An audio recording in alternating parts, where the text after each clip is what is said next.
नमस्कार, वंदे मातरम दोस्तों। Today's topic is coefficient of variation. Coefficient of variation stability और variation को टेस्ट करने का सब्सटेंटिव टेस्ट है। इसके बारे में डिस्कस किया था हमने प्रीवियस सेशन में when we have discuss standard deviation, coefficient of standard deviation, variance and coefficient of variation. Coefficient of first of all standard deviation is symbolically known as s. Coefficient of standard deviation is s upon x bar. Variance is s square, means standard deviation square, and coefficient of variation is s upon x bar into 100. इसके calculations practical question में किस तरह से किए जाते हैं वो हमने लास्ट सेशन में ऑलरेडी डिस्कस कर लिया है। ये सेशन है कोएफिशिएंट ऑफ वेरिएशन के कैलकुलेशंस के बारे में। डायरेक्ट हमें कोएफिशिएंट ऑफ वेरिएशन फाइंड करना है and we need to frame opinion about variation और स्टेबिलिटी ऑफ डेटा, जिसके लिए एक्सरसाइज 4.5 में फर्स्ट क्वेश्चन हमें दिया गया है जिसमें दो अलग अलग कंपनी के शेयर प्राइसेस है, share prices for company A and share prices for company B.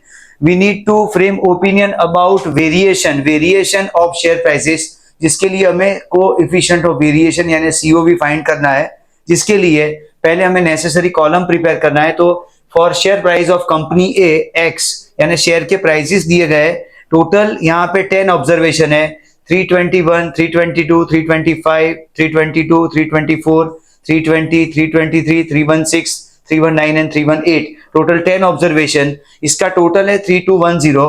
तो सबसे पहले फाइंड करेंगे x बार, क्योंकि s फाइंड करने के लिए हमें x minus x bar square obtain करना है। तो सबसे पहले आएगा x bar sigma x upon n, it's total is 3210 divide by total number of observation 10। तो x बार का आंसर आएगा 321 रुपीज।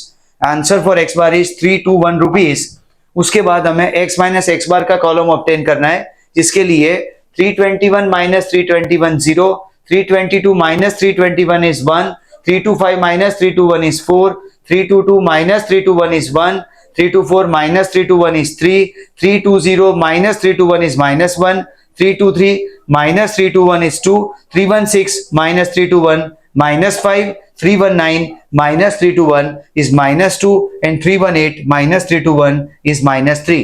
ये x minus x bar, this is deviation from actual mean. Deviation from actual mean is obtained and its summation means sigma x minus x bar is always 0. तो हमें यहाँ पे x minus x bar square का column निकालना है, because s find करना है। COV के लिए फॉर्मूला है s upon x bar into 100। तो s के लिए x minus x bar square, तो 0 square 0, 1 square 1, 4 square 16, 1 square 1, 3 square 9, minus 1 के लिए स्क्वायर 1, 2 के लिए 4, minus 5 square 25, minus 2 square is 4 and minus 3 square 9 and total sigma x minus x bar square is 70। तो यहाँ पे पहले कैलकुलेशन करेंगे s के लिए। s की फॉर्मूला है root x minus x bar square upon n, means root 70 by 10 यानी रूट 7। रूट लेते हैं 7 का तो 2.645। सो अल्टीमेटली s का आंसर आएगा 2.65 रुपीज। तो ये जो कैलकुलेशन किया हमने वो है share price for company A.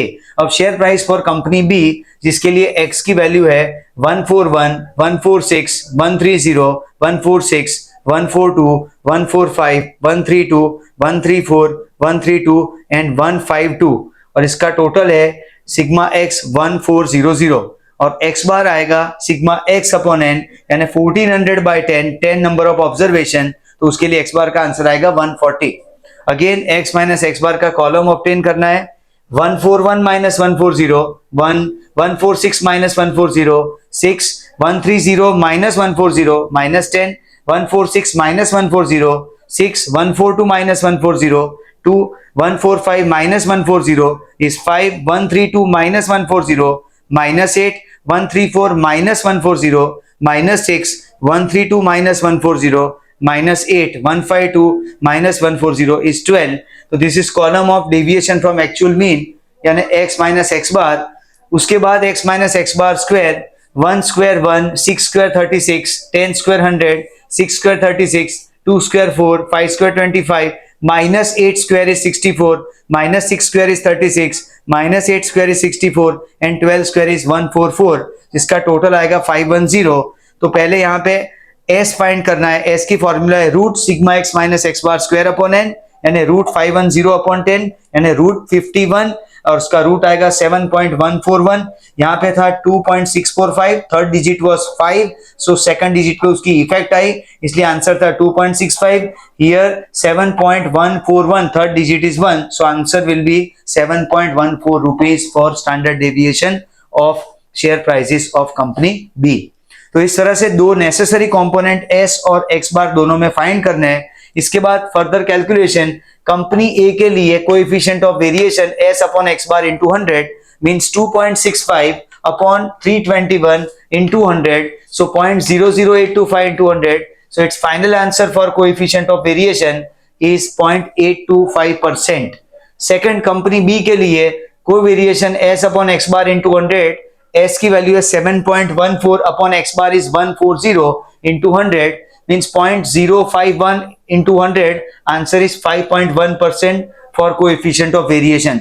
अब हम यहाँ पे ऑब्जर्व करें तो सीओवी का आंसर कंपनी बी में ज्यादा है, ए में कम है. अगर क्वेश्चन हमें स्टेबिलिटी के लिए पूछा जाए तो हमें आंसर कंपनी ए के लिए देना है, और वेरिएशन के लिए पूछा जाए तो कंपनी बी के लिए देना है. इसलिए यहाँ पे क्वेश्चन में पूछा गया है कि which company is having more variation in its share prices, तो company B is having more variation in its share prices. तो हमेशा ये प्रिसीजन के साथ आंसर लिखना है. ध्यान ये रखना है कि क्वेश्चन स्टेबिलिटी के लिए है या वेरिएशन के लिए. जिसमें वेरिएशन के लिए पूछा गया है तो सीओवी ज्यादा है वो कंपनी आएगी, और जिसमें स्टेबिलिटी का पूछा गया है तो जिसमें सीओवी का आंसर लेस है उसके लिए लिखा जाएगा कि वहां पे स्टेबिलिटी ज्यादा है.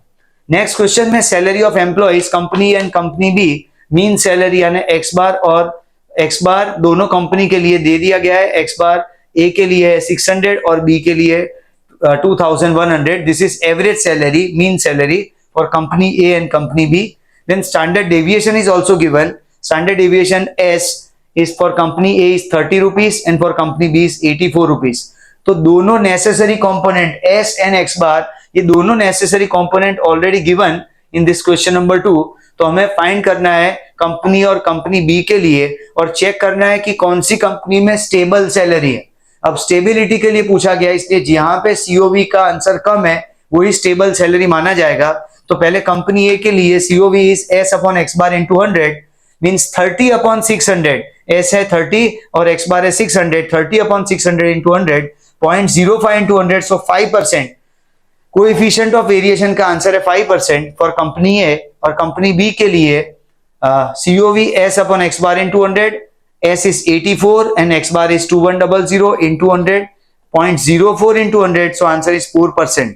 तो चेक करने पे सीओवी 5% है कंपनी ए में और 4% है कंपनी बी में. तो शेयर प्राइसेस कौन सी, यहाँ सैलरी की बात हो रही, तो सैलरी कौन सी कंपनी में ज्यादा स्टेबल है, तो company B is having more stable salary structure.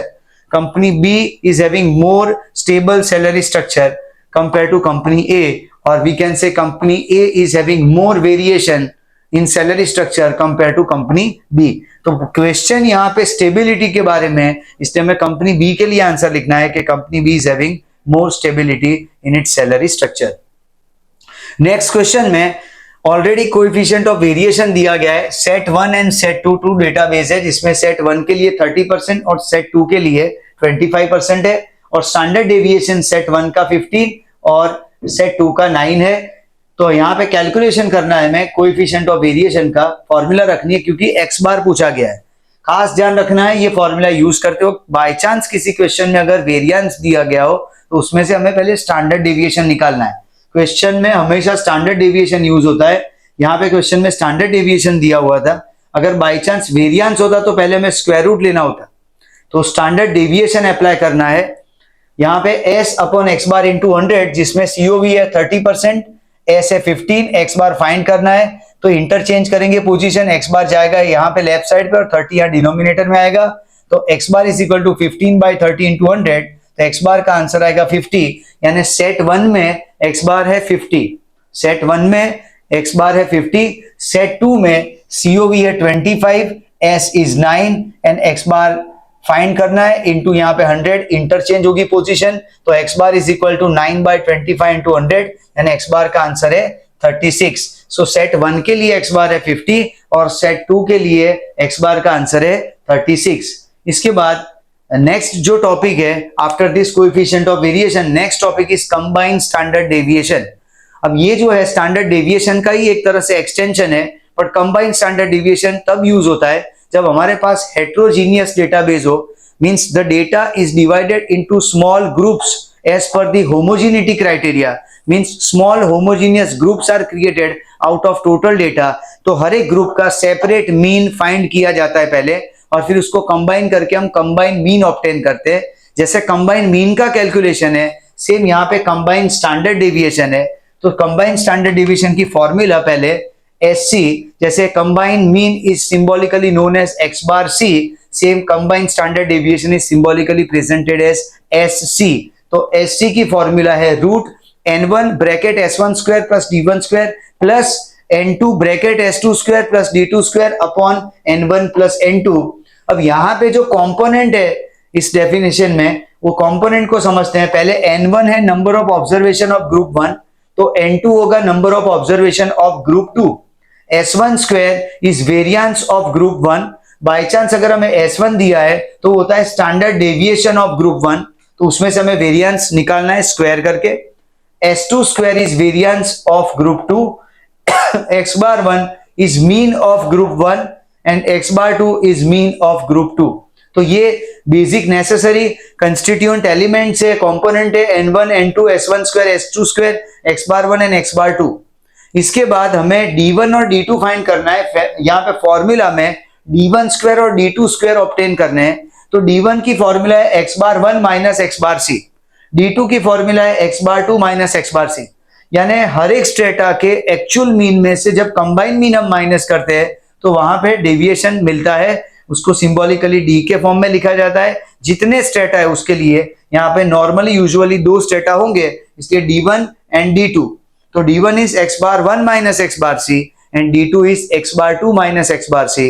इसका मतलब d1 d2 के कैलकुलेशन के लिए हमें कंबाइन मीन चाहिए, यानी x बार c चाहिए, जिसकी फॉर्मूला है n1 x बार 1 plus n2 x bar 2 upon n1 plus n2.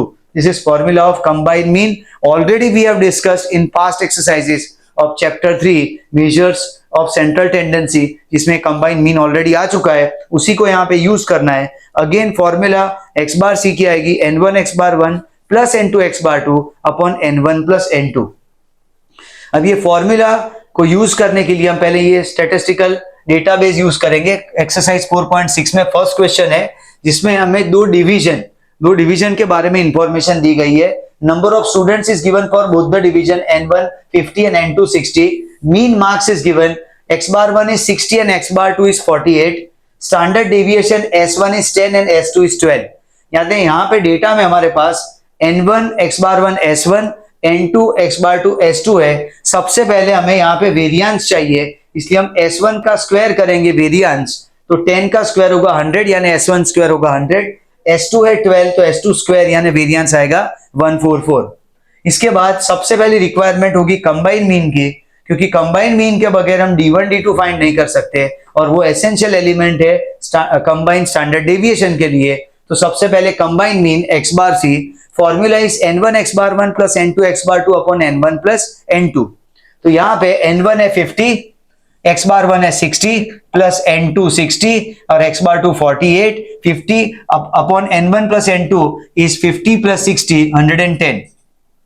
तो 50 into 60 3000, 60 into 48 is 2880 upon 50 plus 60 is 110 यानी 5880 अपॉन 110। तो x बार c का आंसर आएगा 53.45।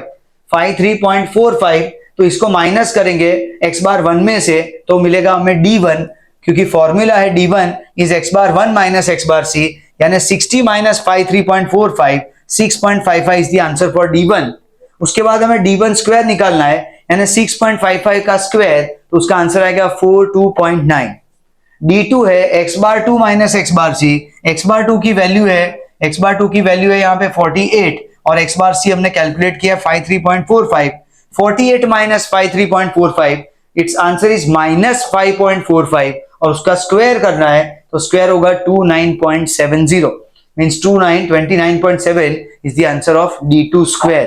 तो ये d1 स्क्वायर और d2 स्क्वायर ऑब्टेन करने के बाद ही हम ये फॉर्मूला यूज कर सकते हैं। तो हमेशा ध्यान रखना है कंबाइन स्टैंडर्ड डेविएशन के लिए पहला कंबाइन मीन और फिर d1 d2 और d1 square d2 square to be obtain. Then SC standard deviation, combine standard deviation root n1 bracket s1 square plus d1 square plus n2 bracket s2 square plus d2 square upon n1 plus n2। Root में n1 number of observation of set 1 50, then s1 square is 100 plus d1 square is 42.9 plus out of bracket plus 60 into bracket 144 is s2 square and d2 square is 29.7। तो 50 और यहाँ पे add करने पे हो जाएगा 142.9 और 144 plus 29.7 is 173.7 into 60 upon 50 plus 60 हो जाएगा 110। अब ये 142.9 into 50 करने पे आएगा 7145 and 60 into 173.7 होगा 10422 अपॉन 110। एडिशन करेंगे 7145 प्लस 10422 का तो होगा 17567 अपॉन 110 यानी रूट 159.7 रूट 159.7 और इसका आंसर आएगा 12.637। 12 रूट लेने पे 12.637, third digit is 7 which is more than 5, second digit change होगा इसलिए final answer for combined standard deviation will be 12.64। Another question on the same topic, combined standard deviation, where two sections, section A and B is given, number of workers N1 number of workers for group 1 is 10 and for group 2 N2 is 40, then mean production time and x bar 1 for group 1 means x bar 1 is 25 and x bar for group 2 x bar 2 is 20, variance is given. अब यहाँ पे question में सीधा variance दिया गया है इसलिए हमें यहाँ ऑब्टेन नहीं करना है, प्रीवियस क्वेश्चन में स्टैंडर्ड डेविएशन दिया था इसलिए वेरिएंस कैलकुलेट करना है। यहाँ पे variance s1 square is 16 and s2 square is 25। First requirement is of combined mean, combined mean is x bar c n1 x bar 1 plus n2 x bar 2 upon n1 plus n2, where n1 number of observation of group 1 is 10, x bar 1 is 25 plus n2 is 40 and x bar 2 is 20 upon n1 plus n2 means 10 plus 40। Multiply करें तो ऊपर 250 plus 800 upon 50 and 1050 by 50, so x bar c का answer है 21। Now d1 is x bar 1 minus x bar c, तो x bar 1 है 25 और x bar c है 21, 25 minus 21 is 4 and d1 square means 4 square is 16। Now d2 is x bar 2 minus x bar c, तो x bar 2 की value है 20 minus 21 यानी -1 d2 का answer and d2 square is -1 square, तो final answer होगा 1। अब ये necessary component x bar c find किया हमने और d1 स्क्वायर d2 स्क्वायर के बाद अब फाइनली कंबाइंड स्टैंडर्ड डेविएशन, तो फॉर्मूला है sc is equal to root n1 s1 square plus d1 square plus n2 bracket s2 square plus d2 square upon n1 plus n2, where number of observation for group 1 n1 10 into s1 square value is 16, d1 square is 16 plus n2 40 and s2 square is 25 and d2 square is 1, so 10 into यहाँ 16 plus 16 होगा 32 plus 40 25 plus 1 होगा 26 upon 10 plus 40 होगा 50। Now 32 into 10 is 320, 40 into 26 is 1040 upon 50, 320 plus 1040 is 1360 upon 50, root 1360 upon 50 करने पे उसका answer आएगा 27.2 और उसका रूट ऑब्टेन करने पे आएगा 5.215। its third digit is 5, so effect is given to the second digit and final answer for combined standard deviation will be 5.22। तो इस तरह से ये कैलकुलेशन करना है कंबाइंड स्टैंडर्ड डेविएशन का। नेसेसरी कंपोनेंट हमेशा ध्यान में रखना है उसकी फॉर्मूला के हिसाब से, और यहाँ पे d1 और d2 के लिए कंबाइंड मीन यानी x बार c पहले ऑब्टेन करना है। जब भी हमें कंबाइंड स्टैंडर्ड डेविएशन पूछे, first requirement is to compute combined mean d1 d2 its square and then we can apply for the final formula of combined standard deviation। Thank you।